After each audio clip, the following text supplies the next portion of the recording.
Okay, hello, everybody. Welcome to my YouTube channel. If this is your first time, my name is Jacob. I do these live lessons on this YouTube channel fairly regularly. And if you like what I do, if you enjoy these videos and these live English lessons, you can show your support in two ways. If you want, you can, number one, hit that thumbs up button, hit the like button, and number two, you can share this with somebody. So on Facebook, you can share this stream, and it would really help me out as I'm looking to grow this channel. Also, if you haven't already, make sure you download my free ebook. It's called 4 Things You Must Do to Get Better at Speaking English. And that is available in the link to this video. So, hello everybody, welcome. Thank you so much for joining me today in this English lesson. I'm really excited that you're all here. I love doing these lessons, and I have the live chat open. Rodrigo, hello. Thanks for joining. Russian Stepsky, hello. I'm doing well, and how are you? Thank you so much for joining. Let's get started. Today, we are going to be talking about decisions. Decisions. It is estimated means guessed. So it is, people guess that on average we make 35,000 decisions a day. It's estimated that we as adults make 35,000 decisions every single day. Now notice what I said there. We make decisions. This is a verb that you will often see with the word decisions. We make decisions in English. Ruslan, sorry, not Russian. Ruslan, that's probably how you pronounce it. Sorry, my eyes are not working today, apparently. Ruslan, hello, I'm doing well, thank you. And also, please, if you're watching now, if you're just joining, lots of participation today would be really, really great. I have a lot of questions that I want to ask you, and I'm hoping that we can have a very active, lively, enjoyable discussion for everyone. So don't feel shy. Type your English sentences away. I will try my best to correct them, to respond to everyone. And yeah, let's have a great lesson. So here's how it will work. We're going to talk about 3 different phrases, one idiom that you can use in English. These are all very, very common. We use these in English very regularly. So I hope that after this lesson, you'll be a little bit more prepared when you want to talk about a decision that you have to make, or when you're talking with a friend about a decision that they have to make. Okay, so let's keep going here. Let me just switch screens. I will check back on the comment section as always. So type whatever questions you have, any comments, anything you want to say, let me know. Now, the first phrase that I want to look at is to have second thoughts. Once again, to have second thoughts. And what that means is to basically have doubt, worry, guilt, or anxiety about a decision that you've made. So, you've already made a decision. Let's imagine you've made a decision, and then a little bit later, you start thinking about the decision you made.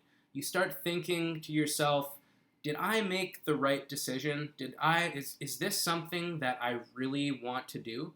And in your mind, you start having these doubts, you start having second thoughts. That's what this phrase means in English, and it's very common. You'll often hear English speakers use this phrase. So I have an example sentence for you right here.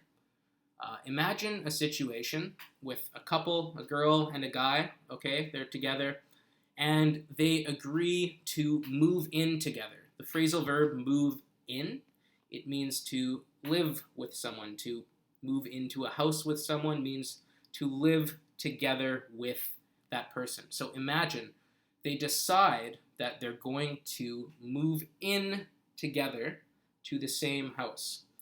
And now the girl, she's thinking and thinking after they've already made the decision. She could say, I've been having second thoughts about moving in with him. I've been having second thoughts about moving in with him. Now, this is the present perfect continuous tense here. So it's describing how she started having second thoughts in the past, and she's still having second thoughts now. The present perfect continuous tense, it links the past to the present like that. And I did a video on the present perfect continuous tense too, if you are a little confused about it, and you can find that on my YouTube channel. What's nice about the phrases that we will look at today is that you can change all of them with just a few little grammar tricks to suit your needs. So, for example, you could say, I've got my whiteboard here, you could say, I'm having second thoughts. So in the present, right now, you could say, I'm having second thoughts. You could talk about it in the past. I had second thoughts. So with just a few little tricks, you can change this sentence around, and you can really experiment with things and kind of twist it to meet your needs, to say what you want to say. That's one way that you can do that. Now, I have a question for you. The first question: tell me about a time when you had second thoughts about a decision you made. So think about your own life. Think about a time when you made a big decision, and think about a time when after that decision you started having second thoughts. You started maybe worrying, was that the right decision? Did I do the right thing? Tell me about a time in your life. That is my challenge for you. And try in your answer to use the phrase second thoughts, to say, I had second thoughts about, and then tell me what decision it was. Okay. Tisha Douglas says, very interesting topic, Mr. Jacob. I can't wait to learn more. Thank you, Tisha, and thank you for joining me tonight. Mohammed says, how to use and where to use would and could, may and might. Mohammed, I believe you, maybe it's a different person, but I think you asked me that question in my Facebook group today.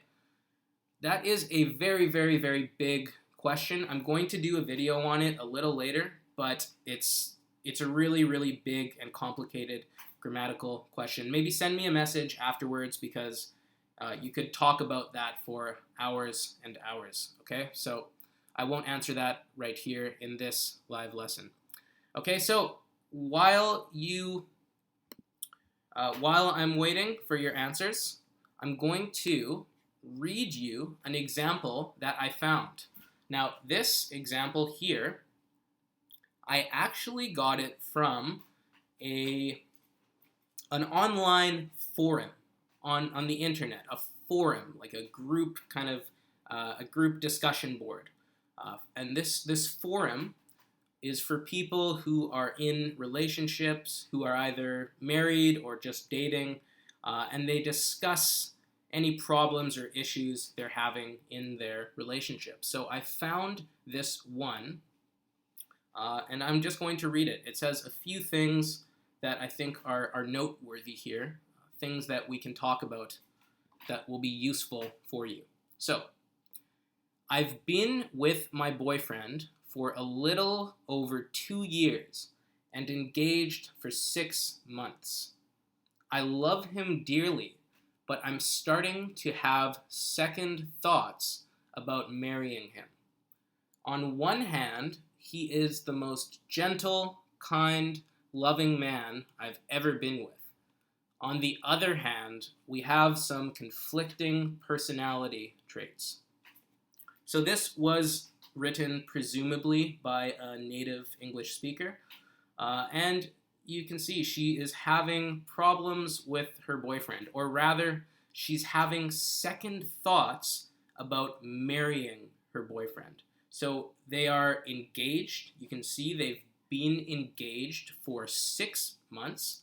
Engaged means when two people agree to get married sometime in the future.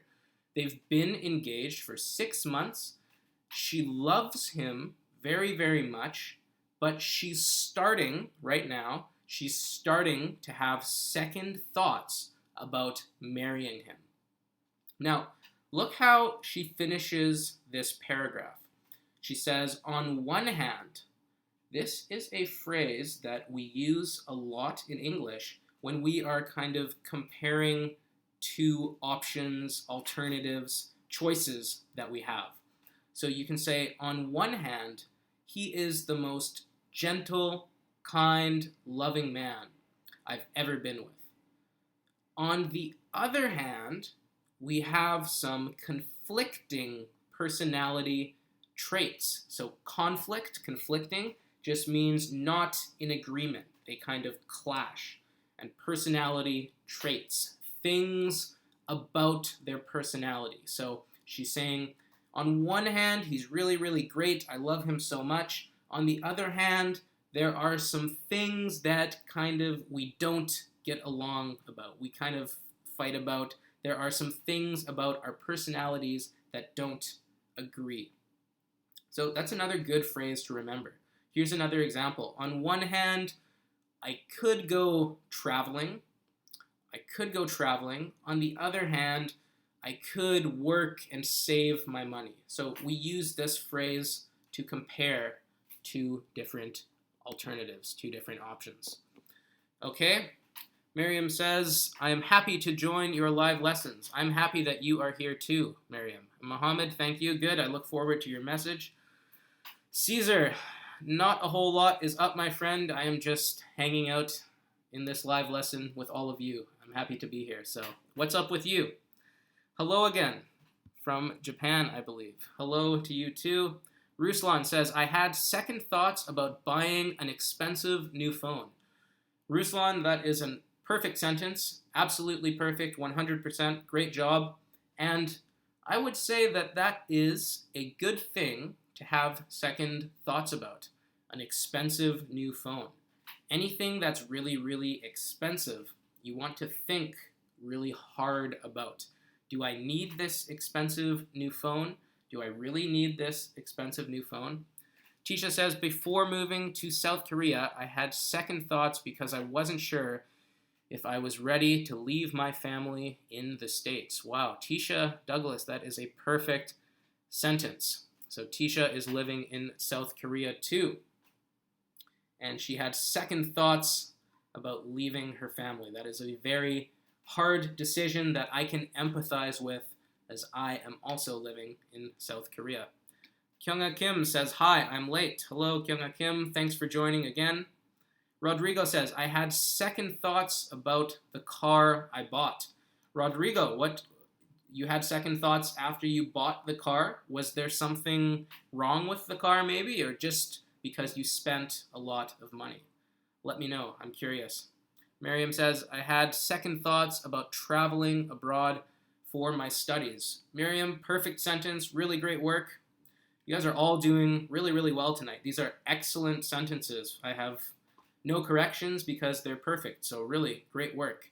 And again, Miriam, I understand the anxiety that comes with moving abroad. It's a big, big decision. But usually, it's always a good decision to study abroad, I think, and to explore the world, to challenge yourself, to step outside of your comfort zone. Let's keep going. The next phrase I want to talk about, to make up one's mind. Once again, to make up one's mind. So to make up one's mind, again, a very, very common phrase in English. It basically means to make a decision, okay? To make a decision about something means to make up one's mind. Let's look at the example sentence I have for you. So again, we're talking about couples here. Lauren hasn't made up her mind about whether she wants to see him again or not. So imagine that Lauren has just gone on a first date with someone, and the first date went okay, it was fun, they had a good time together, but she doesn't know whether she wants to see him again or not. She hasn't made up her mind. So make is the verb we have to conjugate here, and it's irregular, right? The past tense is made. So I haven't made up my mind. That's something to keep in mind. So another question for you. I'm really looking forward to your answers. Tell me about a time when you couldn't make up your mind. Tell me about a time when you couldn't make up your mind. What was happening in your life? What decision did you have to make? Tell me about it. I really look forward to hearing about it. One more thing, too, I just remembered. I'm going to probably do another video on this later because it's such a big topic and it's kind of confusing, too. But notice in the example sentence I gave you, the word weather. So we can use this word when we are talking about, again, alternatives between two choices that we have to make. She doesn't know whether she wants to see him again or not, whether she doesn't want to see him again. So that's one thing to keep in mind. It's one way to present alternatives, different choices, different options. So please tell me about a time when you couldn't make up your mind while I'm waiting for your answers. This is a man named Robert Frost. Some of you may know him. He was a famous American poet. He's dead now, but he said this quote. He said, "The first thing I do in the morning is to make my bed, and while I am making up my bed, I am making up my mind as to what kind of a day I am going to have." So a very, very long sentence here, but he's a poet. He can do whatever he wants, of course. Now, I chose this quote too because to make one's bed means to kind of arrange it neatly, to make sure the blanket is nice and neat, the pillows are nice. When we wake up in the morning, we should make our beds. When I was young, when I lived at home with my parents, my mom would sometimes get mad at me because I would rarely make my bed. I'd wake up in the morning, I'd throw the blankets off, and I would just go. I wouldn't tidy up my room. It would be a mess. I should have made my bed when I was younger. So that's one way that we can use use the word make, when you make your bed. So he's saying, Robert Frost, while I'm making my bed, I'm making up my mind as to what kind of a day I'm going to have. So he's making his bed and making up his mind. He's thinking, he's deciding about what kind of day he wants to have. Does he want to have a happy day? Does he want to do a lot of writing? What kind of things does he want to do? Okay, so that's what he's talking about in this quote. Okay, we have some more sentences here. Kyunga Kim says, I had a second thoughts about buying a BMW. Okay? So, Kyunga Kim, you very, very good. You just want to get rid of So you can say, I had second thoughts. Thoughts is plural, right? And we usually use this phrase in the plural form. Say, I had second thoughts about buying a BMW. Okay. My mom hasn't made her mind about where she give a love to cats or not. Okay. So, Kyunga Kim, you could say, my mom hasn't made up her mind. You need up there for that phrasal verb to work. You need them together always. So my mom hasn't made up her mind about, now this is where you can use that word whether. So you can say, my mom hasn't made up her mind about whether she will give love to our cats, I assume, your cats, or just cats in general, to our cats or not. So the word whether would work really good there. Rodrigo, another second thoughts, okay?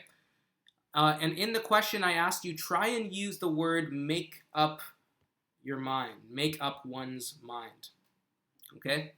Rodrigo says, I had second thoughts about if it is the best buy because I bought my car without comparing it to another model. Rodrigo, maybe you are like me in the sense that when I see something that I like in a store, like a phone or a camera or whatever it could be, I get really, really excited and I want to buy it right away. And sometimes I should not buy it right away. Sometimes I should think about the purchase.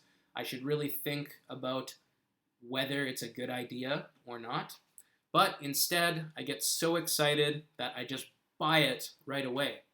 And then sometimes afterwards, I have second thoughts about my purchase, about my decision. Great sentence there. I hope that your car works out okay, one way or another.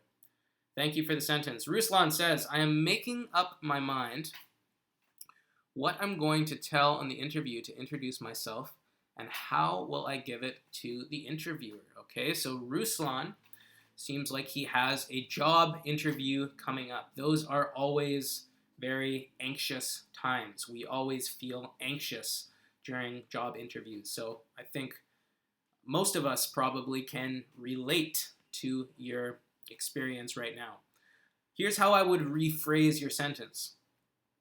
I'm making up my mind about what I'm going to say during my interview, or how I'm making up my mind about how I'm going to introduce myself to the interviewer during my interview. There are many, many different ways that we could rephrase that actually, but the general idea, the essence of what you're trying to communicate is very, very clear to me. So great work, and I wish you the best of luck with your interview. Those are always anxious times, like I said. Vicheka Cow, I hope I'm pronouncing that right, says, in 2014 I had second thoughts about giving up the BA and got a job as a government officer. Okay, here's what I think you're saying.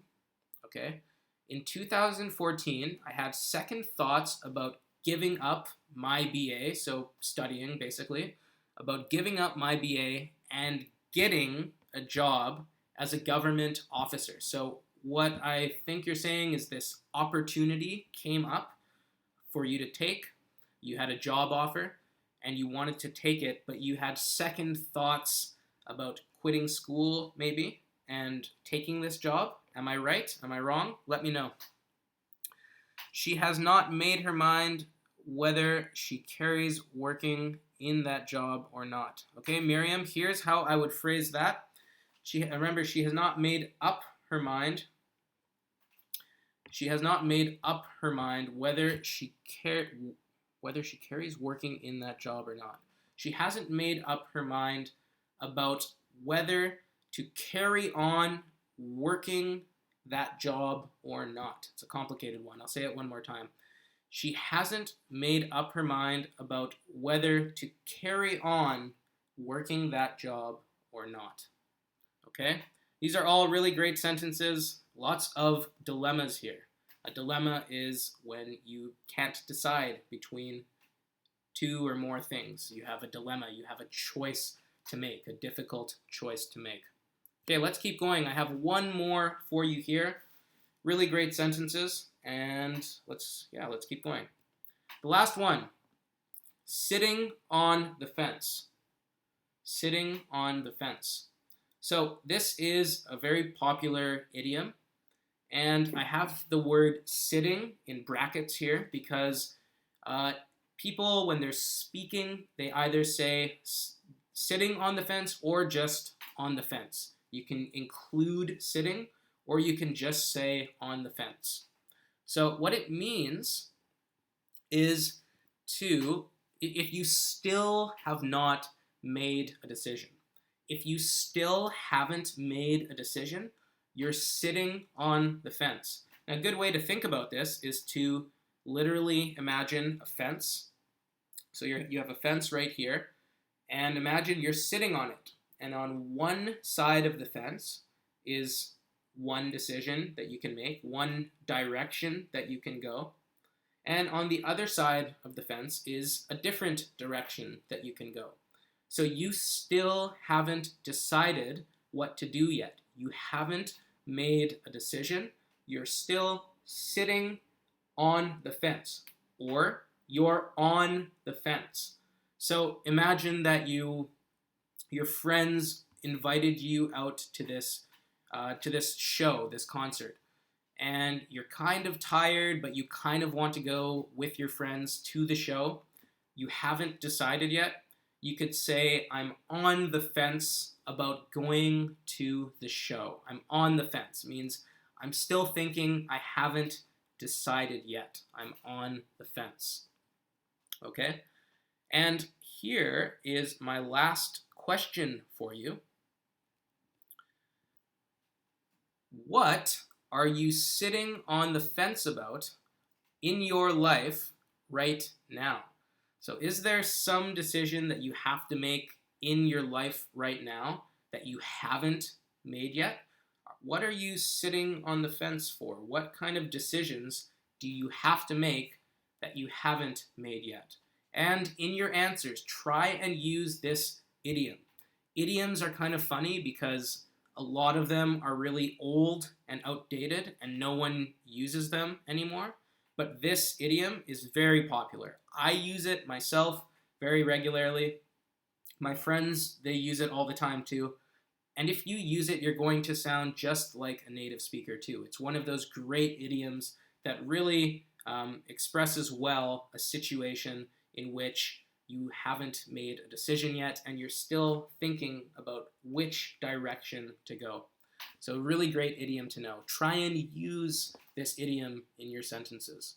While I'm waiting for your sentences, I want to show you one last thing. This is a headline from an article. A headline, so the title of the article.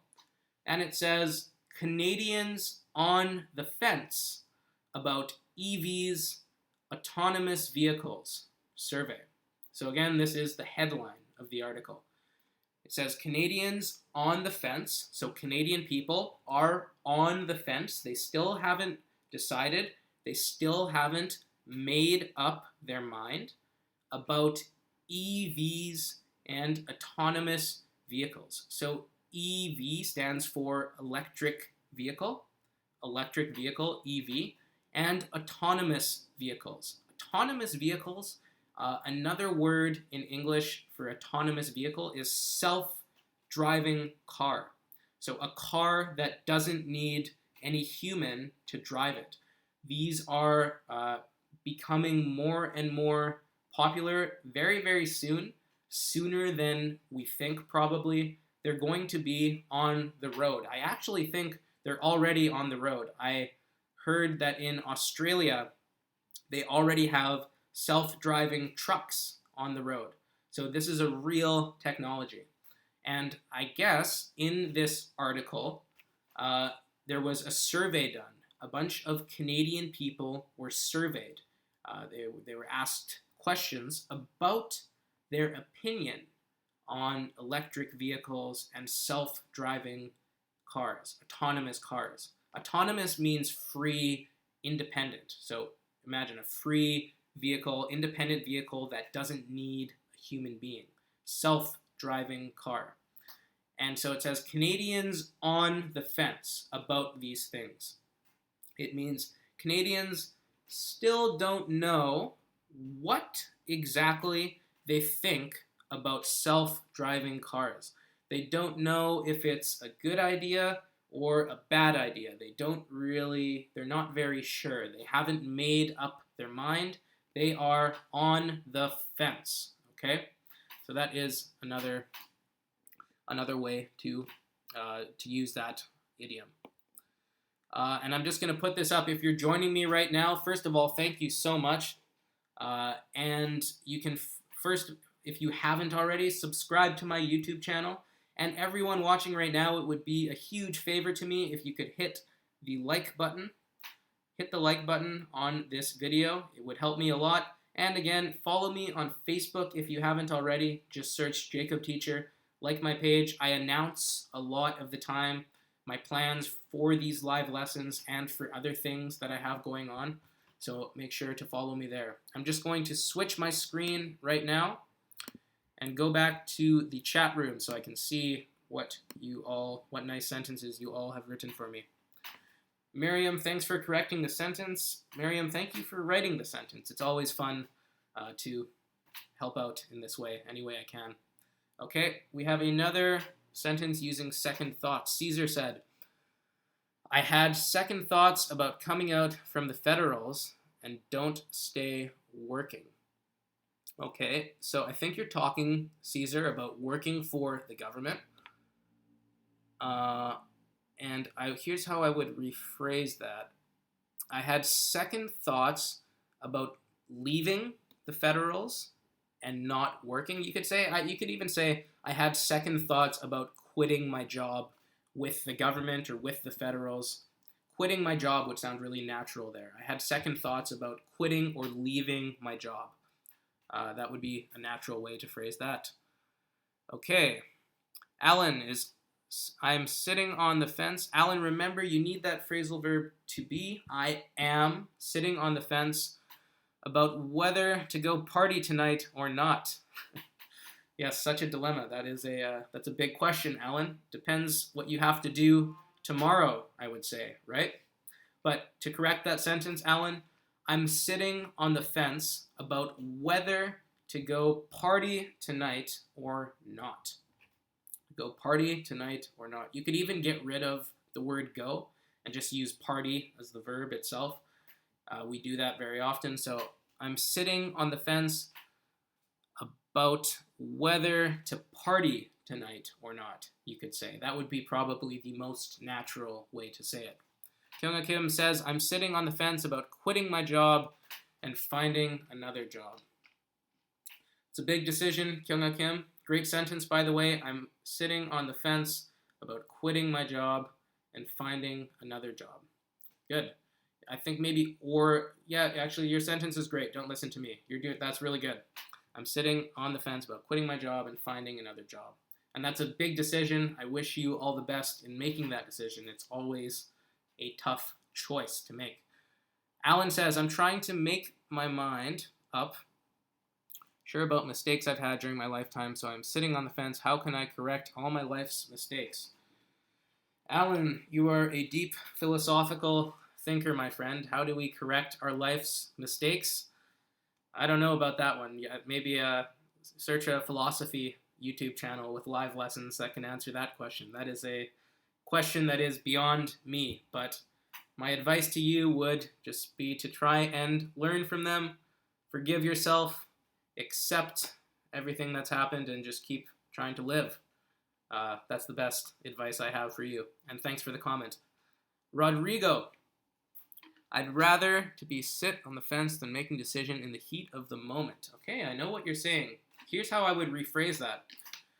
I'd rather sit on the fence than make a decision in the heat of the moment. That is a great idiom that you're using too there. A really perfect place to use that idiom. So in the heat of the moment, for those of you who don't know, it means during the moment, right in the moment when you are really, really excited and emotion kind of takes over, right? So imagine, what's a good example? Imagine someone just offers you a job and it sounds really, really good, but you just heard about it. So they offer you a job and you're feeling very emotional, and that is the heat of the moment. So when you make a decision in the heat of the moment, it means you often, your emotions kind of take over, and sometimes you don't always make the best decisions. But that's what the heat of the moment describes. It describes the time when you first discover a decision or that you have to make,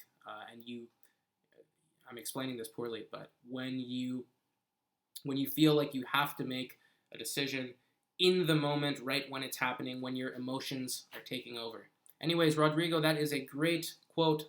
Thank you so much or a great idiom. Thank you so much for that.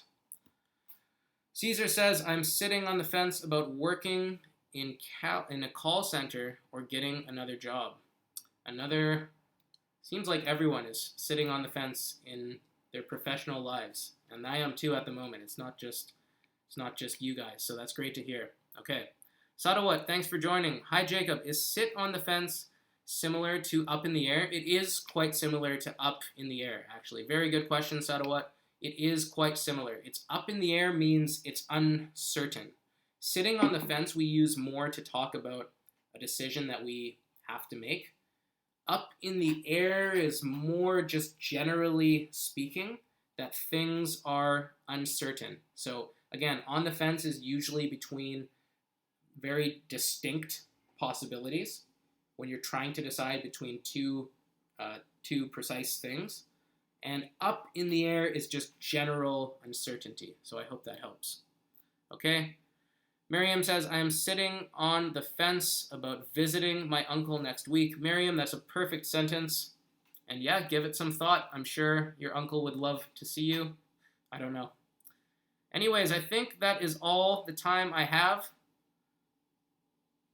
I have another question from Mohammed. It says, have you made up your mind about the next phrases? When would they be? So I think you mean about the next live lesson. That's a good question, Mohammed. The next live lesson on this YouTube channel will be on Thursday. And on Thursday, we're going to talk about quotes from world leaders. So we're going to look at 3 quotes from 3 world leaders. And I hope that is an interesting lesson. I'm looking forward to it. Okay, so that will be the next live lesson on this YouTube channel. Make sure to subscribe if you haven't already. And click on the bell icon to be notified about when I go live. Okay, Alan. Sitting on the fence can mean also feeling not well in the situation. You are not feeling comfortable or something like that. Sitting on the fence. I don't believe so. I think it really just means not having not decided. Personally, I've never heard it used to describe not feeling well. So maybe, for example, you could say, like, imagine you're not feeling well, so you're not sure if you want to go out for dinner with your friends because you're not feeling well. Maybe you could use it in that way, but they're still quite different. So you could say, I'm not really feeling well, so I'm on the fence about tonight, about whether to go out tonight or not. But I believe they're quite different. Anyways, well, thank you for the question, Alan. And thank you for the questions and the sentences and the comments, everyone else. That's all the time that I have for tonight. This lesson, these lessons, they go on a lot longer than I imagine they will. But thank you so much. It's been a pleasure, as always, talking with you all. That is all the time that I have. And yes, if you want, follow me on Facebook, subscribe to my YouTube channel, download my free ebook, and join my mailing list. The link to that is in the description below. As always, it's been such a pleasure. Thank you all so much, and I will see you on this channel again, same time, 8 o'clock p.m. Korean Standard Time on Thursday. So have a great time. Until then, have a good night, day, evening, wherever you are in the world. Thank you so much. Bye-bye. I will see you later.